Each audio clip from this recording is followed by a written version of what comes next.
So today we begin with this event, which for convenience sake I've used the word memorial service, but it's not a memorial service. What it is, in India, we have this custom when somebody's passed away, then for the sake of those who are left behind, this is what we do. Because there's an imprint of the person who has passed away that stays in the minds of those who are alive. And we want that imprint to have certain amount of peace, because naturally there'll be sorrow and bitterness and such feelings that take over the loss of a person. And in order to ameliorate those kind of feelings and to bring in peace, for 10 days, chapter 15 of the Bhagavad-Gita is chanted. So it's not so much for the person who's passed away, but more for those who are remaining, who have a connection with the person who's passed away. So we want that to be nice and peaceful, a sense of peace to come into the minds of the people who are left behind. So today we're doing this for our good friend Neil Hancock, who is in England. His mother, Margaret Hancock, passed away a couple of weeks ago. So it's for Neil and his wife Jenny, who some of you already know, for their sake, so that they get a sense of peace from the loss of Neil's mother. So that's what we're going to do, the chanting of the 15th chapter. Now, there is a custom, the tradition I belong to, we never read the Gita straight, no matter what chapter we do. There are some preliminary verses that are to be read or chanted. So I'm not going to go over the meanings of that because it becomes too detailed. Essentially what it is we consider the Gita itself like a mother that we can go to anytime we're in need. So some of the verses cover that. Then it talks about the war, the Mahabharata war, where Sri Krishna and Arjuna are the two most important characters there. And this whole Gita was narrated by Krishna to Arjuna when Arjuna didn't want to go to fight because he had all his relatives on the other side. But it was a question of fighting a just war. Didn't matter that his relatives were there. Krishna had to explain to him. So in this explanation, you find all the knowledge and the wisdom of the Upanishads have been kind of milked into the Gita. So everything of the Upanishads has been condensed and put into the Gita. And so in the preliminary verses, they go over a description as if this whole thing, Mahabharata, is like a river, and they talk about the dangerous animals in there, which is the opposing armies who were very cruel. And then there are some few verses in praise of Sri Krishna. And then in the end, it says that we, the devotees, let's say, we are like bees. So if you know how the bees suck the honey out of the flowers, the nectar out of the flowers, similarly, if we take the approach of that, then this text will provide us the nectar that we need for our life. So it kind of goes like that. So I'm just going to chant that. And after that, we'll do the 15th chapter, which has, each one is entitled, all the chapters. There are 18 chapters, I think. The 15th is the Yoga of the Supreme Spirit. That's what it's called. And so Sasha will read the English part, and then I'll read the Sanskrit part to it. So it gels better that way. So I'm going to start the first part now.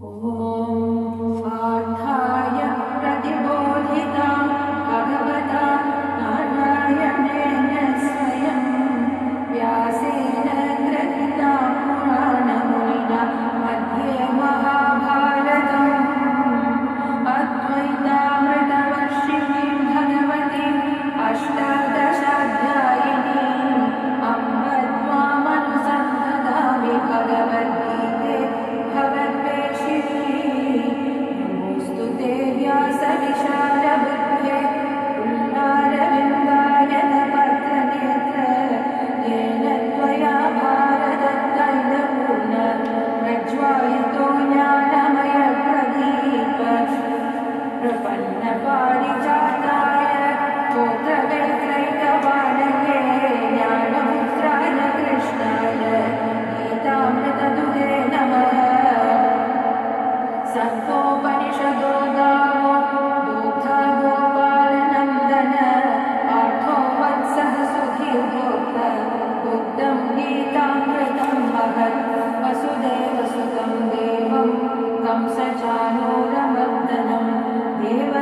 परमानन्दं कृष्णं वन्दे जगद्गुरुं भीष्मद्रोणतटा जयद्रथ जलगान्धारनीलोत्पला शल्यग्राहवती कृपेण वदने कर्मेण वेलाकुला अश्वत्थामविकर्णघोरमकर दुर्योधनावर्तिनी सोत्तीर्णः खलु पाण्डवैरणनदि कैवर्तककेशव पाराशर्यवचसरोजममलं गीतार्थगन्धोत्कटं नानाख्यानकेसरं हरिकथा सम्बोधनाबोधितं लोके सज्जन षट्पदैरहरः पेपीयमानं मुदा भूयाद्भारतपङ्कजं परिमलप्रध्वंसिन श्रेयसे मूकं करोति वाचालं पङ्गुं लङ्घयते गिरिं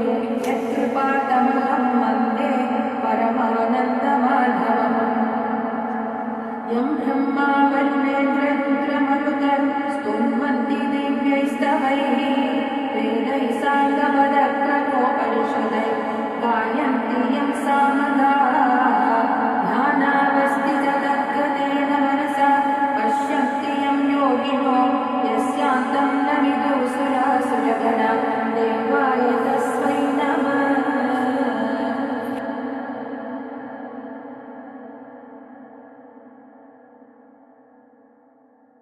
The Bhagavad Gita, Chapter 15, Yoga of the Supreme Spirit. The Blessed Lord said, "They speak of the indestructible tree of creation, which is like the banyan tree. It has, however, its main roots coming from above, and its branches below. Its leaves are the Vedas. He who knows this is therefore a true knower of the Vedas."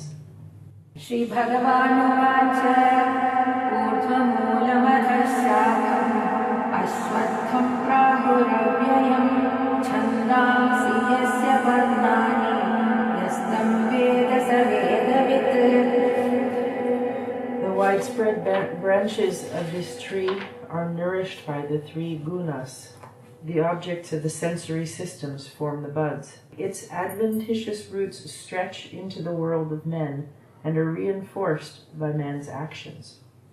अधश्चोर्ध्वं प्रसृतास्तस्य शाखा गुणप्रवृद्धा विषयप्रवाला अधश्च मूलान्यनुसन्ततानि कर्मानुबन्धीनि मनुष्यलोके. One cannot really perceive this tree. One does not know its beginning or its end, nor how it came into being. Yet this firm-rooted tree can indeed be cut with the axe, namely by an attitude of non-binding involvement with life. Only after this can one seek that goal, where having arrived, no one returns. न रूपमस्येह ततोपलभ्यते नान्तो न चादिर्न च सम्प्रतिष्ठा अश्वत्थमेनं सुविरूढमूलम् असङ्गशस्त्रेण दृढेन चित्वा ततः पदं तत्परिमार्गितव्यं यस्मिन् गता न निवर्तन्ति भूय तमेव चाद्यं पुरुषं प्रपद्ये यतः प्रवृत्तिः प्रसृता पुराणी. I seek refuge in that primeval spirit being, from where streamed forth through time immemorial all source of actions. तमेव चाद्यं पुरुषं प्रपद्ये यतः प्रवृत्तिः प्रसृता पुराणी. Seekers of this goal are those who are free from pride and delusion. They are untainted by binding involvements. They dwell constantly in their essential self, as they are unbound by cravings, and are not overcome by the pull of the pairs of opposites, such as pain and pleasure, joy and sorrow. निर्माणमोहाजितसर्गदोषा अध्यात्मनित्या विनिवृत्तकामा द्वन्द्वैर्विमुक्तः सुखदुःखसञ्ज्ञै गच्छन्त्यमूढा पदमव्यवर्तत्. In this state there is no sun that shines, nor is there a moon, neither is there a fire that burns. Having arrived there, they do not return. This indeed is my supreme abode. न तद्भासयते सूर्यो न शशाङ्को न पावकः यद्गत्वा न निवर्तन्ते तद्धाम परमं मम. An eternal portion of myself, having become embodied souls in the world of matter, draws unto itself the 5 sensory systems of the mind. ममैवांशो जीवलोके जीवभूतसनातनः मनःषष्ठानीन्द्रियाणि प्रकृतिस्थानि कर्षति. When the Lord attains thus a body, and then when he leaves it, he takes these systems and the mind with him, just the way the wind carries the fragrance from the seed of a flower. शरीरं यदवाप्नोति यच्चाप्युत्क्रामतीश्वरः गृहीत्वैतानि संयाति वायुर्गन्धानि वाशयात्. Residing in the body, the Lord presides over the eye, the ear, the sense of touch, taste, smell, and the mind. Thus he enjoys the objects of the sensory systems. श्रोत्रं चक्षुस्पर्शनं च रसनं घ्राणमेव च अधिष्ठाय मनश्चायं विषयानुपसेवते. The deluded ones fail to recognize the Lord as dwelling in the body, united by the gunas, and as the one who enjoys and then departs. Only those who have the eye of knowledge can behold him. उत्क्रामन्तं स्थितं वापि भुञ्जानं वा गुणान्वितं विमूढानानुपश्यन्ति पश्यन्ति ज्ञानचक्षुषः. Seekers who strive for perfection in integration behold him as dwelling as the self. The ignorant ones, though they may strive, fail to see him. यतन्तो योगिनश्चैनं पश्यन्तात्मन्यवस्थितं यतन्तोऽप्युत्कृतात्मानो नैनं पश्यन्ति चेतसः. That light which resides in the sun, which illuminates all of earth, and that which is in the moon and in the fire, know that light to be mine. यदादित्यगतं तेजो जगद्भासयतेऽखिलं यच्चन्द्रमसि यच्चाग्नौ तत्तेजो विद्धि मामकम्. I support all beings by my energy in the guise of the luscious moon, as I permeate the earth and nourish all plants. कामाविश्य च भूतानि धारयाम्यहमोजसा पुष्णामि चौषधी सर्व सोमो भूत्वा रसात्मकः. In the shape of the internal fire within the body, I digest food with the help of the vital energies. अहं वैश्वानरो भूत्वा प्राणिनां देहमाश्रितः प्राणापानसमायुक्तः पचाम्यन्नं चतुर्विधम्. I am seated in the hearts of all beings. From me issue memory and knowledge as well as the absence or lack of both. I am that which is to be known via the Vedas. I am the final goal of the Vedas, as well as the knower of the Vedas. सर्वस्य चाहं हृदि सन्निविष्टो मत्तस्मृतिज्ञानमपोहनं च वेदैश्च सर्वैरहमेव वेद्यो वेदान्तकृद्वेदविदेव चाहम्. In this world there are 2 types of entities. The perishable entity is the body of the individual. The imperishable is the anvil, the self of the individual. द्वाविमौ पुरुषौ लोके क्षरश्चाक्षर एव च क्षरः सर्वाणि भूतानि कूटस्थोऽक्षर उच्यते. The Supreme Spirit, known as the highest self, the indestructible Lord, is distinct from both. He pervades the 3 worlds and sustains them. उत्तमः पुरुषस्त्वन्य परमात्मेत्युदाहृतः यो लोकत्रयमाविश्य विभज्य व्यय ईश्वरः. As I am beyond the perishable and even beyond the imperishable individual self, I am known in the Vedas as the Spirit or Self-Supreme. यस्माक्षरमतीतोऽहम् अक्षरादपि चोत्तमः अतोऽस्मि लोके वेदे च प्रतितः पुरुषोत्तमः. O Bharata, he who undiluted gets to know me as the Supreme Spirit, then worships me with his whole being. यो मामेव सम्मूढो जानाति पुरुषोत्तमं स सर्वविद् भजति मां सर्वभावेन Bharata. This mystical teaching has thus been taught to you, O blameless one.